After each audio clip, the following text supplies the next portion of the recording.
For more on the reaction of the other side, let's bring in Judson Phillips, leader of the Tea Party Nation, who has vowed to primary Boehner next year.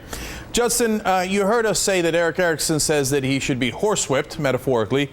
What would you like to do to John Boehner? Oh, I don't want anything violent or extreme. I just want to see a better candidate to replace him. All right, and what would that better candidate do? Just keep telling the Democrats and President Obama, no, no, no, no, no, and we'd never have any deals? A no deal is better than a bad deal. Look, the country's broke. We've got a $1.65 trillion deficit. Boehner came in, it was going to be cut by $100 billion, then $61 billion, then $31 billion, and now, according to the CBO today, the deficit with what they voted on today is going to be cut by a whopping $352 million. That's what, like owing $16,000 on your car and paying 33 cents? Come on. No, hold on.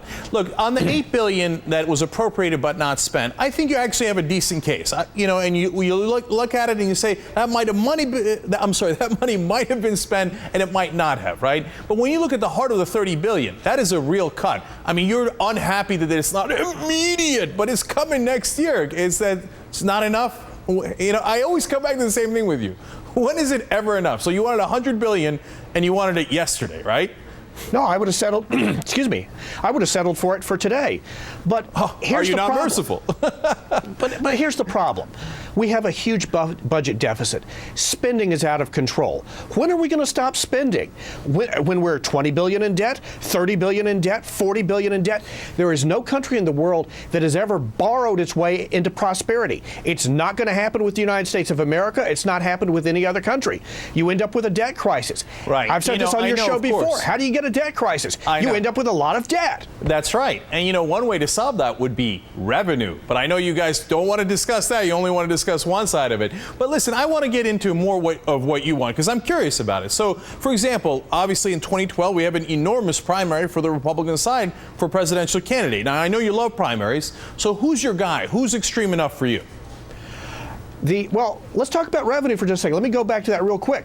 Every time you cut taxes, surprisingly enough, revenue to the Treasury goes up. Not true remotely. Not even close. Yes, it is. It is. Look at the history of it. Okay, it happened in the 60s when Kennedy cut taxes. We can get into that argument a million times over. It happened in the 80s when Reagan did it. It happened last decade when Bush did it.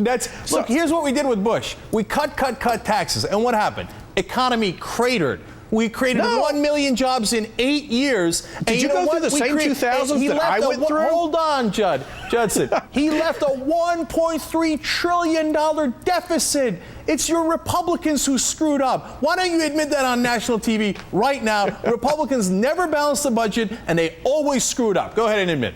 What was the deficit in 2007? Answer, $137 billion. Obama, Pelosi, and Reid blew more than that in February of this year. That was awesome. That was awesome. Hold on. You just said 2007. When Bush left office, it was over $1 trillion, wasn't it? It's convenient that you left that part out. No, I picked 2007 because guess what? That was the last year a Republican Congress and a Republican president passed a budget. Of course. When Clinton balanced the budget, that was because of the Republican Congress, right? And then when Bush blows a huge $1 trillion hole in deficit, Democratic Congress. Which one is it? Is it the president or the Congress that takes all the credit? Hey, they get a little bit of both, but in 2007, the deficit was heading in the right direction, and when Pelosi took over, when Reid took over, when Obama took over. You know how much here? You know what? We got into the topic. Let's finish it up.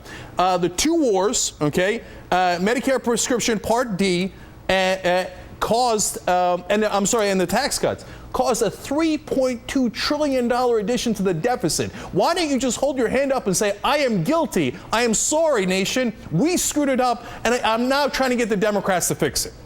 Hey, how many Democrats voted for the Medicare drug prescription benefit? I'll agree with you on that. That was a bad idea. It blew a lot of money. A bad Republican idea. Yep. Yeah, it was a bad idea, period. Okay. Blame George Bush for it. Was Iraq a genius idea? Iraq was a necessity. Afghanistan was a necessity. Necessity. Now you want to cut Medicare, Medicaid, you want to cut food stamps, and Iraq was a necessity? Yeah, Iraq was a necessity. When you have the leader of a Interesting country who values. tries to kill a former president of the United States, he's got to pay the price for it. And I don't care if How that many former years ago president was is that? You're going Barack back to that? Obama or Jimmy Carter. Okay, Hey, so then, by the way, you agree, since of the horrible terrorism that Gaddafi has done, you agree with President Obama that we should have gone into Libya, right? No, I don't really? agree with that. Huh, that's weird. No, it's Huh, really it simple. seems like it's We're Democratic stuck in and two Republican wars. presidents, How and are we you going to change get a your third mind. one done? Obama is cutting the defense budget.